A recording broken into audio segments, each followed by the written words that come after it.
ಎಲ್ಲರಿಗೂ ಶುಭ ಮಧ್ಯಾಹ್ನ. ನಾನು Nikhita, counsellor, mind foundation, Bangalore. ಕೇವಲ ವಿದ್ಯೆಯಿಂದ ಕಲಿತಿದ್ದು ಅಲ್ಪ ಕಾಲದವರೆಗೆ ಮತ್ತು ಗುರುವಿನ ಸಮ್ಮುಖದಲ್ಲಿ ತಾಳ್ಮೆಯಿಂದ ಕಲಿತರೆ ಅದು ಅನಂತ ಕಾಲದವರೆಗೆ ಎಂದು ಹೇಳುತ್ತಾ ಎಲ್ಲರಿಗೂ ಶುಭ ಸಂಜೆ. ಸಕಾರಾತ್ಮಕ ಕುಟುಂಬ ಸಂಪರ್ಕವು ಪ್ರಶಾಂತತೆ ಮತ್ತು ಶಕ್ತಿಯ ಮೂಲವಾಗಿದೆ. A positive family connection is A sources of serenity and strength. ಸಕಾರಾತ್ಮಕ ಕುಟುಂಬ ಸಂಪರ್ಕವು ಆತ್ಮವನ್ನು ಪೋಷಿಸುತ್ತದೆ, ಪ್ರೀತಿ ಮತ್ತು ಬೆಂಬಲದ ಅಭಯಾರಣ್ಯವನ್ನು ಸೃಷ್ಟಿಸುತ್ತದೆ.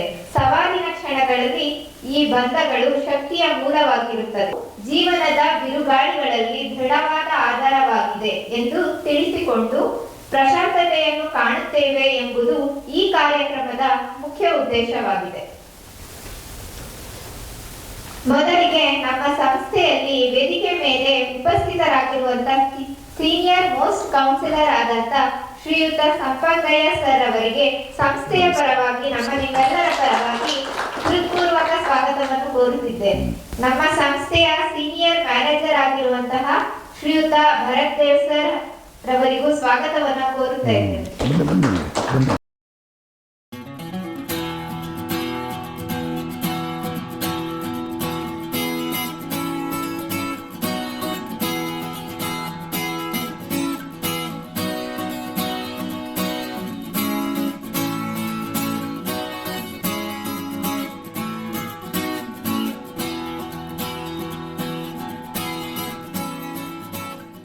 Good evening everyone, I'm Srisha.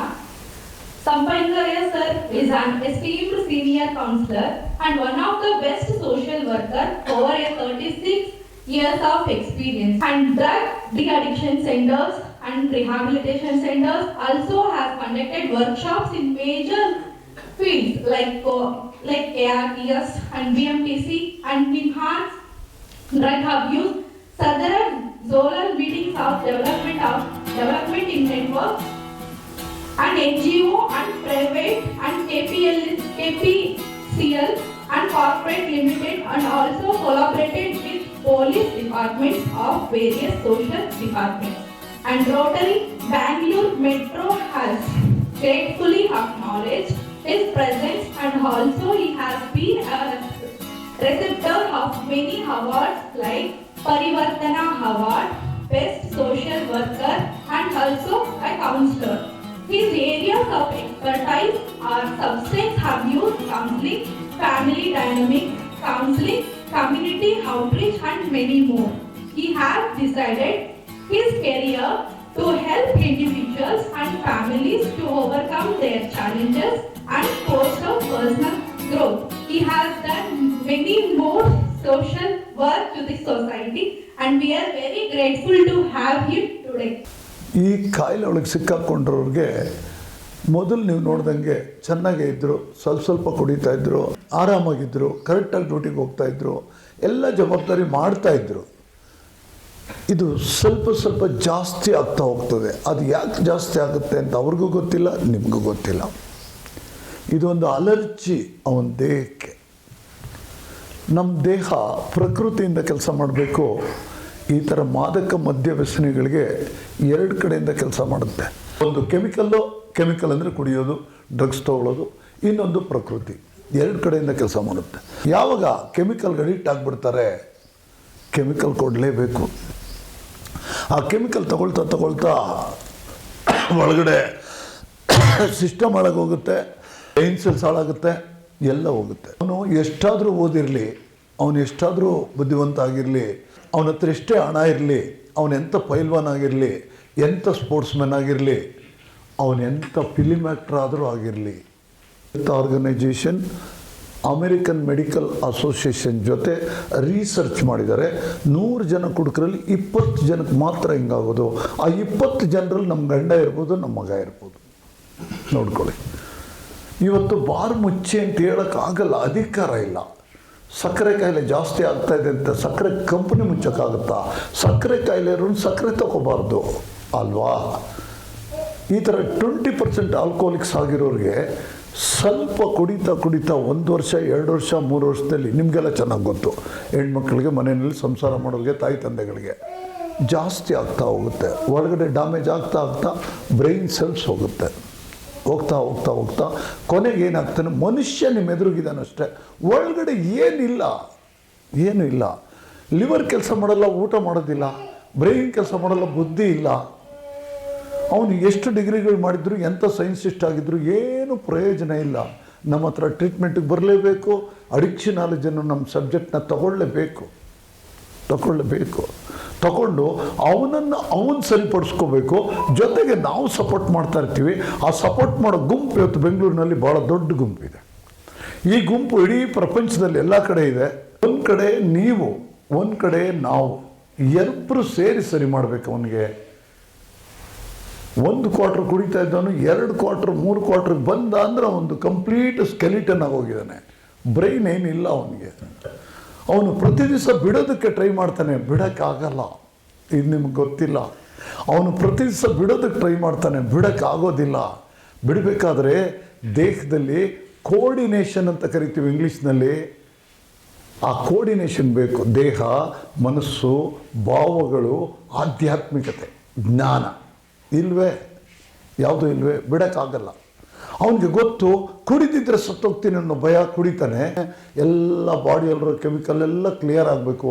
Clear ಆದಮೇಲೆ ಒಬ್ಬ ಮನುಷ್ಯ ಆಗ್ತಾನೆ ಅವನು. ಆಗ ನೋಡ್ತಾನೆ, ಏನು ನನ್ನ ಲಾಕ್ ಮಾಡಿಬಿಟ್ಟವ್ರಲ್ಲ, ಯಾಕೆ ಲಾಕ್ ಮಾಡೋರೆ? ಪ್ರಜ್ಞೆನೇ ಇಲ್ಲ. ನಾನು ಹಿಂಗೆ ಕುಡಿತಾ ಇದ್ದೀನಿ, ತೊಂದರೆ ಕೊಡ್ತಾ ಇದ್ದೀನಿ, ಇವ್ರು ತಂದಾಕಿದ್ದಾರೆ, ಕುಡ್ತಾ ಬಿಡಿಸ್ತಾ ಇದ್ದಾರೆ, ಮನೆಯವ್ರು ಒಳ್ಳೆ ಕೆಲಸ ಮಾಡ್ತಾ ಇದ್ದಾರೆ, ಇವ್ರು ಹೇಳ್ದಂಗೆ ಕೇಳೋಣ ಇಲ್ಲ. ಅವನು ಕೆಟ್ಟವನಲ್ಲ, ಅವನ ತಲೆ ಅಷ್ಟು ನಾಶ ಆಗಿಬಿಟ್ಟಿದೆ. ಈಗ ಅವನಿಗೆ ಇಟ್ಕೊಳ್ತೀವಿ ನಾವು. ಇಟ್ಕೊಂಡು ಏನು ಮಾಡ್ತೀವಿ, ಮೊದಲನೇ ತಿಂಗಳು ದೇಹ ರೆಡಿ ಮಾಡ್ತೀವಿ. ಅವನಿಗೆ ಆ ಕೆಮಿಕಲ್ಸ್ ಫ್ರೀ ಬ್ರೈನ್ ಬೇಕು, ಕೆಮಿಕಲ್ಸ್ ಫ್ರೀ ಬಾಡಿ ಬೇಕು, ಬಾಡಿ ಸೆಲ್ಸ್ ಬೇಕು. ಆಗ ದೇಹ ಪ್ರಕೃತಿ ಕಡೆ ತಿರುಗಿಕೊಳ್ಳುತ್ತೆ. ಆಗ ಅವನೇನು ಮಾಡ್ತಾನೆ, ಬ್ರೇಕ್ಫಾಸ್ಟ್ ಮಾಡ್ತಾನೆ, ಮಧ್ಯಾಹ್ನ ಊಟ ಮಾಡ್ತಾನೆ, ರಾತ್ರಿ ಊಟ ಮಾಡ್ತಾನೆ, ನಿದ್ದೆ ಮಾಡ್ತಾನೆ ಕೆಮಿಕಲ್ಸ್ ಇಲ್ಲದೆ 1 ತಿಂಗಳೊಳಗಡೆ. ಆಗ ನಿಮ್ಮನ್ನು ನೋಡೋಕ್ಕೆ ಕರಿತೀವಿ ನಾವು. ಆಗ ಅವನ ಮುಖದಲ್ಲಿ ಒಂದು ಸ್ವಲ್ಪ ಕಳೆ ಬರುತ್ತೆ. ಊಟ ಮಾಡಿಲ್ಲ, 10 ವರ್ಷದಿಂದ ಊಟ ಮಾಡಿಲ್ಲ. ನಿಮ್ಮ ಮನೇಲಿ ಊಟ ಮಾಡ್ತಾ ಇದ್ದಾನಲ್ಲ, ಬಾಡಿ ಸೆಲ್ಸಲ್ಲಿ, ಬ್ರೈನ್ ಸೆಲ್ಸಲ್ಲಿ ಕೆಮಿಕಲ್ಸು ಇಂಟಾಕ್ಸಿಕೇಶನ್, ಉನ್ಮತ್ತತೆ ಅಂತಾರೆ, ಅದು ತುಂಬಿಕೊಂಡಿದ್ದರೆ ನೀನು ಊಟ ಮಾಡಿದ್ದು ಡ್ರೈನೇಜ್ ಆಗಿ ಹೋಗುತ್ತೆ. ಅವನ ದೇಹ ಕೆಮಿಕಲ್ಸಿಂದನೇ ಕೆಲಸ ಮಾಡುತ್ತೆ. ಅದಕ್ಕೆ ಅವನು ಹುಚ್ಚ, ಏನು ಗೊತ್ತಾಗೋದಿಲ್ಲ. ಈ ಕಾನ್ಸೆಪ್ಟ್ ನಿಮ್ಗೆ ಗೊತ್ತಿಲ್ಲ. ಹೇಳೋರು ಯಾರಾದರೂ ಇದ್ದಾರಾ? ಇಲ್ಲ. ನಿಮ್ಗೆ ಹೆಂಗೆ ಗೊತ್ತಾಗುತ್ತೆ?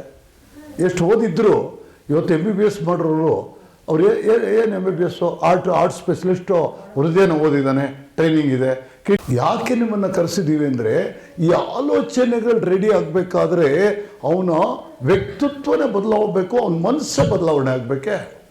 ಇದು ನನ್ನ ಹೆಂಡತಿ, ಇದು ನನ್ನ ಮಕ್ಕಳು, ಇದು ನಾನು ಈ ಥರ ಮಾಡಬಾರ್ದು, ಇದು ತಪ್ಪು. ಇವರಿಗೆ ಒಳ್ಳೆಯದನ್ನು ಹೇಳಿದ್ರೆ ಹೋಗಲ್ಲ, ಕೆಟ್ಟದ್ದು ಭಾಳ ಸುಲಭವಾಗಿ ಹೊರಟೋಗುತ್ತೆ. ಇವ್ರದ್ದು ಪರ್ಸ್ನಾಲಿಟಿ ಆ ಥರ. ಸಂಶಯ ಪಡು ಅಂದ್ರೆ ಸಂಶಯ ಪಡ್ತಾನೆ, ಕೋಪ ಮಾಡ್ಕೊಂಡ್ರೆ ಕೋಪ ಮಾಡ್ಕೊಳ್ತಾನೆ, ಭಯ ಪಡು ಅಂದ್ರೆ ಭಯ ಪಡ್ತಾನೆ. ಕುಡಿದಾಗ ಮಾತ್ರ ಕೂಗಾಡೋದು. ಕುಡಿದಿದ್ರೆ ಎಲ್ಲಿ ಧೈರ್ಯ ಇದೆ ಅವನಿಗೆ? ಇಲ್ಲ, ಅವನಿಗೆ ಧೈರ್ಯ ಇಲ್ಲ, ಶಕ್ತಿ ಇಲ್ಲ, ಜ್ಞಾನ ಇಲ್ಲ, ಏನೂ ಇಲ್ಲ. ಎಲ್ಲ ಕಳ್ಕೊಂಡ್ರೂ ನಮಗೆ ಕೊಟ್ಟಿದ್ದೀರಿ. ಕುಡ್ತಾ ಬಿಡೋದು ಹೇಗೆ ಅಂದರೆ, ಇಲ್ಲಿಂದ ಡಿಸ್ಚಾರ್ಜ್ ಆಗಿ ನಿಮ್ಮ ಮನೆಗೆ ಬಂದ ಮೇಲೆ ಅವನು ಶಾಂತವಾಗಿರಬೇಕು, ಶಾಂತಿನ ಕಾಪಾಡ್ಕೋಬೇಕು. ಆ ಶಾಂತಿನ ಕಾಪಾಡ್ಕೋಬೇಕಾದ್ರೆ, ಅವನು ಶಾಂತಿ ಕಾಪಾಡ್ಕೋಬೇಕಾದ್ರೆ ಶಾಂತವಾಗಿರೋ ತಲೆಯಲ್ಲಿ ಕುಡಿಬೇಕಂತ ಆಸೆ ಬರೋಲ್ಲ. ನೋಡಿ, ಅವನು ಪ್ರಾಕ್ಟೀಸ್ ಮಾಡಬೇಕು ಅದನ್ನು. ಶಾಂತವಾಗಿರೋ ತಲೆಯಲ್ಲಿ ಕುಡಿಬೇಕನ್ನೋ ಆಸೆ ಬರೋದಿಲ್ಲ. ಸ್ವಲ್ಪ ಡಿಸ್ಟರ್ಬ್ ಆಯಿತು ಕುಡಿಬೇಕಂತ, ಕೋಪ ಬಂತು ಕುಡಿಬೇಕಂತ, ಭಯ ಬಂತು ಕುಡಿಬೇಕು. ಸೊ ಇಲ್ಲೇನು ಮಾಡಬೇಕಂದ್ರೆ, ನೀವು ಅವನ್ನ ನಗುನಗುತ್ತಾ ಸ್ವೀಕರಿಸಬೇಕು. ನೀವೇನು ತಪ್ಪು ಮಾಡಿಲ್ಲ. ಅವನು ಹೇಳ್ತಾನೆ, ಏನೋ ಇದು ಹಿಂಗೆ ಮಾಡಿಬಿಟ್ರೆ, ಓ ಹೌದಾ, ಇದು ಸ್ವಲ್ಪ ಸರಿ ಮಾಡ್ಕೊಳ್ತೀವಿ, ನೀನು ಹೇಳ್ತಾರೆ ಸರಿಯಾಗಿದೆ, ಸರಿ ಮಾಡ್ಕೊಳ್ತೀವಿ. ಈ ಒಂದು ತಾಳ್ಮೆ ಬೇಕೆ ನಿಮ್ಮಲ್ಲಿ, ಅವನ್ನ ತಿದ್ದಬೇಕೆ. ಅದು ಅಲ್ಲಿ ನೀವು ಟ್ರೈನಿಂಗ್ ಕೊಡಬೇಕು ಅವನಿಗೆ. ಬ್ರೈನ್ ಸೆಲ್ಸ್ ಹೋಗಿದೆ.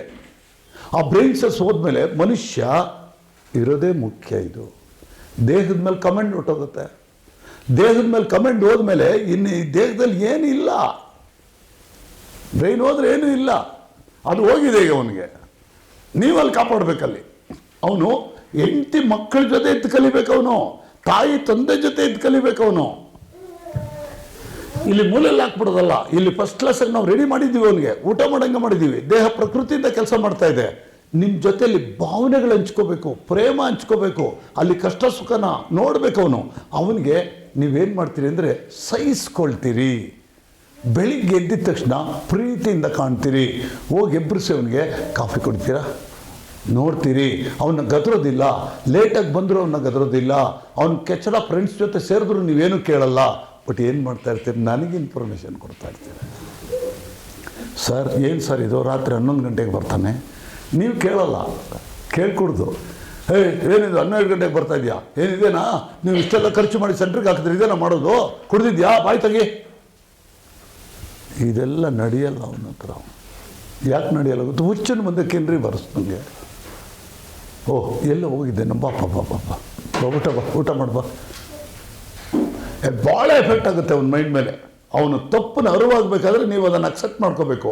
ಈ ಪಾಸಿಟಿವ್ ಆಗಿ ಅಕ್ಸೆಪ್ಟ್ ಮಾಡ್ಕೊಳ್ಳೋ ವ್ಯಕ್ತಿತ್ವ ನಿಮ್ಮಲ್ಲಿ ಇದೆಯಲ್ಲ, ಇದು ವೈಬ್ರೇಷನ್ನಾಗಿ ಕನ್ವರ್ಟ್ ಆಗುತ್ತೆ. ಆ ವೈಬ್ರೇಷನ್ ಅವನ್ನ ಸರಿ ಮಾಡುತ್ತೆ. ನಮ್ಮ ಸಪೋರ್ಟ್ ನಿಮಗಿರುತ್ತೆ. ಒಂದು ಫೋನ್ ಕಾಲಲ್ಲಿ ನಾವು ಡಿಸ್ಕಸ್ ಮಾಡ್ಬೋದೇ, ಅವನು ಏನು ಮಾಡ್ತಾ ಇದ್ದಾನೆ ಮನೆಯಲ್ಲಿ, ಮನೆಗೆ ಕಳಿಸಿದ ಮೇಲೆ, ಕುಡ್ತಾ ಬಿಟ್ಟ ಮೇಲೆ ಅನ್ನೋದನ್ನು ನೀವು ನೋಡಿ ಸ್ಟಡಿ ಮಾಡಬೇಕೆ. ಸ್ಟಡಿ ಮಾಡಬೇಕಾದ್ರೆ ನಿಮ್ಮಲ್ಲಿ ಸ್ವಲ್ಪ ತಾಳ್ಮೆ ಇರಬೇಕೆ, ಕ್ಷಮಾಗುಣ ಇರಬೇಕೆ. ಈಗ ಅವ್ನು ಸರಿ ಹೋಗ್ಬೇಕಾದ್ರೆ ನಾವು ಟ್ರೀಟ್ಮೆಂಟ್ ಸೆಂಟರ್ ಸರಿ ಮಾಡಿ ಕೊಟ್ಬಿಟ್ಟಿಲ್ಲ, ನಿಮಗೆ ಸರಿ ಮಾಡಿ ಕೊಟ್ಬಿಡೋಕ್ಕಾಗೋದಿಲ್ಲ, ಗೊತ್ತಾಯ್ತಾ. ಅವನ್ನ ಮನುಷ್ಯನ ಮಾಡಿದ್ದೀವಿ, ಈಗ ಮನೆಗೆ ಕಳಿಸ್ತಾ ಇದ್ದೀವಿ. ಅಲ್ಲಿ ಅವನು ಮನೆ ಒಳಗಡೆ ಮಕ್ಕಳಿಗೆ ತಂದೆ ಆಗಬೇಕು, ಹೆಂಡತಿಗೆ ಗಂಡ ಆಗಬೇಕು, ತಾಯಿ ತಂದೆಗೆ ಮಗ ಆಗಬೇಕು, ಸಮಾಜದೊಳಗಡೆ ಪ್ರಜೆ ಆಗಬೇಕು. ಆ ಜ್ಞಾನ ಆಕ್ಟಿವೇಟ್ ಆಗಬೇಕಾದ್ರೆ ಡಿಸ್ಚಾರ್ಜ್ ಆದಮೇಲೆ ನೀವು ಅವನ್ನ ಸಹಿಸ್ಕೋಬೇಕು. ಆ ಸಹಿಸ್ಕೊಳ್ತಾ ದಿನ ಕಳೆದಂಗೆಲ್ಲ ಅವನು ಊಟ ಮಾಡ್ತಾ ಇದ್ದಾನೆ, ನಿದ್ದೆ ಮಾಡ್ತಾ ಇದ್ದಾನೆ, ದೇಹ ಪ್ರಕೃತಿಯಿಂದ ಕೆಲಸ ಮಾಡ್ತಾ ಇದೆ. ಅವನಿಗೆ ಮೀಟಿಂಗ್ಗೆ ಅಲ್ಲಿ ಪ್ರೋಗ್ರಾಮ್ ಕೊಟ್ಟಿದ್ದೀವಿ, 12 ಹೆಜ್ಜೆ ಕಾರ್ಯಕ್ರಮ ಮಾಡಬೇಕು. ಅವನು ವಾರಕ್ಕೊಂದ್ಸಾರಿ ಸೆಂಟ್ರಿಗೆ ಬರಬೇಕು, ಅಲ್ಲಿ ದಿವಸ ಮೀಟಿಂಗ್ ಮಾಡಬೇಕು, ಅವನಿಗೆ ಬೇಕಾದಷ್ಟು ಕೆಲಸ ವಹಿಸಿದ್ದೀವಿ. ಇದೆಲ್ಲ ಮಾಡಬೇಕು. ಅವನು ಮಾಡಲಿಲ್ಲ ಅಂದಾಗ ನೀವು ನನಗೆ ಇನ್ಫಾರ್ಮೇಷನ್ ಕೊಡ್ತೀರಿ. ಅವ್ನು ಕೆಟ್ಟದಾಗಿ ನಡ್ಕೊಂಡಾಗ ನಮ್ಗೆ ಇನ್ಫಾರ್ಮೇಷನ್ ಕೊಡ್ತೀರಿ. ಯಾವಾಗ 3-4 ದಿನ ಆಯಿತು ಮತ್ತೆ ಕುಡ್ದ ಅಂತಂದರೆ ನೀವು ಸುಮ್ಮನೆ ನೋಡ್ತಾ ಇದ್ದೀರಿ, ನನಗೆ ಹೇಳಿದಿರಿ, ವಾಚ್ ಮಾಡಿ ನನಗೆ ಹೇಳಿ ಅಂತ ಹೇಳ್ತಾ ಇದ್ದೀನಿ. ಆಮೇಲೆ ಒಂದು ದಿವಸ ಅವನೇ ನಿಮ್ಮ ಮೇಲೆ ಗಲಾಟೆ ಮಾಡ್ತಾನೆ, ಸರ್ ಭಾಳ ಜಾಸ್ತಿ ಗಲಾಟೆ ಮಾಡ್ತಾ ಇದ್ದಾನೆ ಸರ್ ಅಂತಾಗ ನಾನು ಬಂದು ವಾಪಸ್ ಕರ್ಕೊಂಡು ಬರ್ತೀನಲ್ಲ, ಅವ್ರನ್ನ 2ನೇ ಸಾರಿ ಹಿಂಗೆ ವಾಚ್ ಮಾಡಿ ಅವನಿಗೆ ಜಾಸ್ತಿ ಆಗಿ ಆ ಒಳಗಡೆ ತೊಂದರೆ ಅನುಭವಿಸ್ಬೇಕು. ಅವನು ಟ್ರೀಟ್ಮೆಂಟ್ ಸೆಂಟ್ರಿಗೆ ಬಂದಾಗ ಬೆಳಿಗ್ಗೆ ಬ್ರೇಕ್ಫಾಸ್ಟು, ಮಧ್ಯಾಹ್ನ ಊಟ, ರಾತ್ರಿ ಊಟ ಕೊಡ್ತಾ ಇಲ್ಲದೆ, ಟ್ರೀಟ್ಮೆಂಟ್ ಸೆಂಟ್ರಲ್ಲಿ ಕುಡ್ತಾ ಇಲ್ಲದೆ ನಿದ್ದೆ ಮಾಡ್ತಾ ಇದ್ದೆ, ಕುಡ್ತಾ ಇಲ್ಲದೆ ಯೋಗ ಎಕ್ಸಸೈಸ್ ಮೆಡಿಟೇಷನ್ ಮಾಡ್ತಾ ಇದ್ದೆ. ಒಂದು ದಿನ ಕುಡ್ದಿದ್ದಕ್ಕೆ ಹಾಳಾಯ್ತಲ್ಲ, ಹಾಳು ಮಾಡ್ಕೊಂಡಲ್ಲ. ಅವ್ರು ಬೋರ್ಡಲ್ಲಿ ಬರೆದು ಹೇಳ್ತಾ ಇದ್ರಲ್ಲ, ನಾನು ತಪ್ಪು ಮಾಡಿಬಿಟ್ನಲ್ಲ, ಪಶ್ಚಾತ್ತಾಪ ಬರಬೇಕು ಅವನಿಗೆ. ಅವನಲ್ಲಿ ಪಶ್ಚಾತ್ತಾಪ ಇದೆ. ಅವನು ನಕಾರಾತ್ಮಕ ವ್ಯಕ್ತಿ ಅಲ್ಲ. ಅವನು ಯಾರಿಗೂ ಮರ್ಡರ್ ಮಾಡಿ ಯಾರ್ದು ಆಸ್ತಿಗಳು ತಂದಾಕೊಂಡಿಲ್ಲ. ಮನೆಗೆ ಮೋಸ ಮಾಡ್ತಾ ಇದ್ದಾನೆ, ನೋವು ಕೊಡ್ತಾ ಇದ್ದಾನೆ, ಅವನು ಮೋಸ ಮಾಡ್ಕೊತಾ ಇದ್ದಾನೆ. ಬೇರೆಯವರು ಕುಡಿಯೋದೇ ಇಲ್ಲ, ಊರೆಲ್ಲರಿಗೂ ಮುಂಚ್ತಾರೆ, ಏನೇನು ಆಟಗಳು ಆಡ್ತಾರೆ, ಏನೇನು ಮಾಡ್ತಾರೆ. ಇವನ್ದೇನಿಲ್ಲ, ಮನೆ ನಾಶ ಮಾಡ್ತಾನೆ, ಇವನ್ ನಾಶ ಮಾಡ್ಕೊಳ್ತಾನೆ. ಒಂದು ಗಾದೆ ಇದೆ, ಹಳೇ ರೋಗಿ ಹೊಸ ವೈದ್ಯ ಅಂತ. ನೀವು ಎಷ್ಟು ಕಷ್ಟಪಟ್ಟಿದ್ದೀರಾ, ನಿಮ್ಮ ಕಷ್ಟನೇ ನಿಮಗೆ ನಾಲೆಡ್ಜ್ ಆಗಿ ಟರ್ನ್ ಆಗುತ್ತೆ. ನಿಮ್ಮ ಕಷ್ಟನೇ ನಿಮಗೆ ನಾಲೆಡ್ಜ್ ಆಗಿ ಟರ್ನ್ ಆಗುತ್ತೆ. ಆ ನಾಲೆಡ್ಜ್ನ ಹೆಂಗೆ ಉಪಯೋಗಿಸ್ಬೇಕು ಅಂತ ನಾವು ಗೈಡ್ ಮಾಡ್ತೀವಿ. ಇವನು ಕರೆಕ್ಟ್ ಆಗಲೇಬೇಕು, ಬದುಕಲೇಬೇಕು, ಅವನು ಬಿಡಲೇಬೇಕು, ಬಿಟ್ಟ ಮನೇಲಿ ಆನಂದ ಕಾಣಲೇಬೇಕು, ಇಲ್ಲಾಂದ್ರೆ ಸತ್ತೋಗಿರ್ಬೇಕು ಅವನಷ್ಟೇ. ಲಾಸ್ಟಲ್ಲಿ ಒಂದು ಪಾಯಿಂಟ್ ಹೇಳ್ತೀನಿ, ನೀವು ಮತ್ತೆ ಬಂದು ಕುಡಿದ್ರೆ ಭಯನೇ ಪಡಬಾರ್ದು, ತಲೆ ಕೆಡಿಸ್ಕೋಬಾರ್ದು. ನಮ್ಮಲ್ಲಿ 100 ಜನಕ್ಕೆ ಇವ್ರ ಕಂಪ್ನಿಯಿಂದ 100 ಜನ ಕಳಿಸ್ತಾರೆ, ರೆಡಿ ಮಾಡಿ ಕಳಿಸಪ್ಪ ಅಂತ. ಇವ್ರ ಹತ್ರ ದುಡ್ಡು ತೊಗೊಳ್ತೀವಿ ನಾವು. 100 ಜನಕ್ಕೆ ನಾವು ಒಂದೇ ಟ್ರೀಟ್ಮೆಂಟ್ ಕೊಡ್ತೀವಿ. ಕಳಿಸಿದ್ರೆ 100 ಜನ ರೆಡಿ ಆಗಲ್ಲ, 70 ಜನ ಸರಿ ಹೋಗ್ತಾರೆ, ಇನ್ನು 30 ಜನ ತಿರ್ಗಾ ವಾಪಸ್ ಕುಡಿತಾರೆ. 30 ಜನದಲ್ಲಿ ತಿರ್ಗಾ ಹಿಡ್ಕೊಂಡ್ಬರ್ತೀನಿ ಅವ್ರನ್ನ, 15 ಜನ ಸರಿ ಹೋಗ್ತಾರೆ 2ನೇ ಸಾರಿಗೆ. ಮೊದಲನೇ ಸಾರಿ ಏನು ತಪ್ಪು ಮಾಡಿದ್ರೆ ಆ ತಪ್ಪನ್ನ ಬಿಡಿಸ್ತೀನಿ, ಆ ತಪ್ಪನ್ನ ತೋರಿಸ್ತೀನಿ, ಬೋರ್ಡ್ ಮೇಲೆ ಬರೀತೀನಿ, ಎಕ್ಸ್ಪ್ಲೈನ್ ಮಾಡ್ತೀನಿ. 15 ಜನ ರೆಡಿ ಆದರು. ಇನ್ನು 15 ಜನಕ್ಕೆ ಆಗ್ಲೂ ತಲೆಗೆ ಹೋಗಲ್ಲ, 3ನೇ ಸಾರಿ ಬೇಕು. 15 ಜನದಲ್ಲಿ 10 ಜನ ಸರಿ ಹೋಗ್ತಾರೆ, 5 ಜನ ಸರಿ ಹೋಗೋದೇ ಇಲ್ಲ. ಅಲ್ಲಿಗೆ 95 ಜನ ಸರಿ ಹೋದಂಗಾಯ್ತು. 2ನೇ ಸಾರಿ 3ನೇ ಸಾರಿಗೆ ಇನ್ನು 5 ಜನ ಸರಿನೇ ಹೋಗಲ್ಲ. ಐದು ಜನ ನಿಮಗೆ ಕೊಡಲ್ಲ, ನಾನೇ ಇಟ್ಕೊಂಡ್ಬಿಡ್ತೀನಿ ಅವ್ರನ್ನ. ಅವರು ನನ್ನ ಹತ್ರ 1 ವರ್ಷ ಇರಬೇಕು, ಅವನೇ ಹೋಗಿ ಬೇರೆಯವ್ರನ್ನ ಇಟ್ಕೊಂಡ್ಬರ್ಬೇಕು. ಇವತ್ತಿಂದ ದುಃಖ ಪಡಬೇಡಿ, ಭಯ ಪಡಬೇಡಿ. ಅವನಿಗೆ ಪ್ರಾಬ್ಲಮ್ ಇರೋದು ಸಾಲ್ವ್ ಮಾಡೋಕ್ಕೆ ನಾವಿದ್ದೀವಿ. ಧೈರ್ಯವಾಗಿರಿ, ಮಕ್ಕಳನ್ನ ಚೆನ್ನಾಗಿ ನೋಡ್ಕೊಳ್ಳಿ, ಹೆದರಬೇಡಿ, ಧೈರ್ಯವಾಗಿ ನಿಂತ್ಕೊಳ್ಳಿ. ಒಂದು ಕಡೆ ನೀವು, ಒಂದು ಕಡೆ ನಾವು. ಏನಾಗ್ತದೆ ನೋಡೋಣ, ಬಿಡ್ರಿ, ಗೊತ್ತಾಯ್ತಾ? ಏನಾಗ್ತದೆ ನೋಡೋಣ. ಎಲ್ಲ ಸೇರಿಸಿದ್ರೆ 24,000 ಜನ ಹುಡ್ತಾ ಬಿಟ್ಟು ಶುದ್ಧವಾಗಿ ಜೀವನ ನಡೆಸ್ತಾ ಇದ್ರು. ಇಷ್ಟು ಹೇಳಿ ನಾನು ಮುಗಿಸ್ತೀನಿ. ಸಮಯದ ಜೊತೆ ನಡೆಯುವ ಅವಶ್ಯಕತೆ ಇಲ್ಲ, ಸತ್ಯದ ಜೊತೆ ನಡೆಯಿರಿ, ಆಗ ಒಂದು ದಿನ ಸಮಯವೇ ನಿಮ್ಮ ಜೊತೆ ನಡೆಯುತ್ತದೆ ಎಂದು ಹೇಳುತ್ತಾ ಈ ಕಾರ್ಯಕ್ರಮದ ಅಂತಿಮ ಘಟ್ಟ ಬಂದಿದೆ. ಇಂದಿನ ಕಾರ್ಯಕ್ರಮದಲ್ಲಿ ಉಪಸ್ಥಿತರಾಗಿದ್ದು ನಿಮ್ಮೆಲ್ಲರಿಗೂ ಮನಮುಟ್ಟುವಂತೆ ಮಾರ್ಗದರ್ಶನ ನೀಡಿದಂತಹ ಶ್ರೀಯುತ ಸಂಪಂಗಯ್ಯ ಸರ್ ಅವರಿಗೆ ಹೃತ್ಪೂರ್ವಕ ಧನ್ಯವಾದಗಳು.